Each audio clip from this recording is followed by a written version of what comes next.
পৃথিবীতে সবচেয়ে সুন্দর প্রতিশোধ হচ্ছে কারো প্রতি কোন রকম অভিযোগ, অপবাদ, ক্ষোভ, ঘৃণা না রেখে তাদেরকে ভুলে যাও, একদম মন থেকে ভুলে যাও।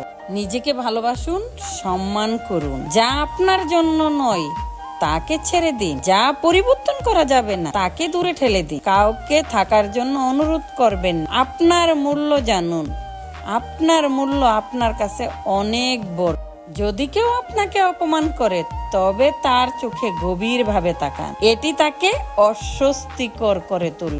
নেতার পিছে না দাঁড়িয়ে বাবার পিছনে দাঁড়া। নিজেকে নেতা নেতা মনে হবে, নিজেকে অনেক বড় মনে হবে। দুনিয়াতেও দাম থাকবে, আখেরাতেও দাম থাকবে, এবং জীবন সুন্দর করার ক্ষেত্রে বাবার অবদান সবচেয়ে বড় থাকে।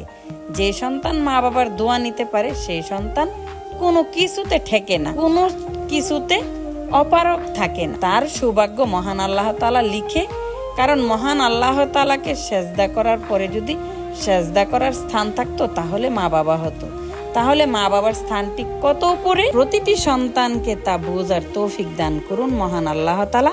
প্রতিটি সন্তানকে হেফাজতে রাখুন এবং ভালো রাখুন। মানুষ হলো বৈচিত্র্য প্রাণী, যারা মুহূর্তে রং পরিবর্তন করতে সক্ষম। পৃথিবীতে এত রং নাই যত রং মানুষ নামক প্রাণীর মধ্যে লুকিয়ে থাকে। সব কষ্ট থেকে কষ্ট পেতে নেই, কিছু কষ্ট থেকে শিক্ষাও নিতে হয়। কিছু কিছু শিক্ষা মানুষের আঘাত থেকে শিক্ষা অর্জন করি আমরা। অভিযোগ নই, অভিজ্ঞতা থেকে বলছি। বেশি গুরুত্ব দিলে মানুষকে সস্তা পাবে, তাই অতিরিক্ত গুরুত্ব দিবেন না। যে কোনো ক্ষেত্রে নিজেকে অনেক গুরুত্ব দিন। অন্যকে কেন তো গুরুত্ব দেওয়া? সে যেমন তার হাতে 3.5 হাত, আপনিও আপনার হাতে 3.5। তাহলে মহান আল্লাহ তাআলাকে গুরুত্ব দিন, অন্যকে কেন গুরুত্ব দিবেন? যদি কেউ আপনাকে পছন্দ না করে তাহলে এমন ভাব করুন যেন আপনার তার প্রয়োজনই নাই। যদি কেউ আপনাকে নিয়ে মজা করে তবে শান্ত থাকুন এবং মুস্কি হাসুন। এতে তাকেই বোকা দেখাবে, বোকা বোকা ভাব দেখাবে। বুঝতে পারছেন? মানুষের সামনে কখনোই ঘাবড়ে যাবেন, এমন আচরণ করবেন যেন এতে আপনার কিছুই যায় আসে না। সব জিনিস সবসময় মানুষ পায় না।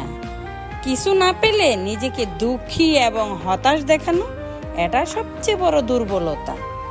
আপনার সন্তানকে কর্ম শেখান, নইলে বড় হয়ে তেল মেরে নেতাকে দ্বিতীয় বাপ বানাবে। নেতার পা চাটা কুত্তা হবে, কারণ কোন নেতা ফেতার পা চাটা কুত্তা যেন না হতে পারে সেই শিক্ষাটুকু দেন। যেই নেতা ফেতা চাঁদা আদায় করে সেই চাঁদার টাকা দিয়ে তাদের ভাগ্যটাকে পরিবর্তন করে এবং তাদের অবস্থানটাকে শক্তিশালী করে, তাদেরকে কেন সম্মান করতে হবে?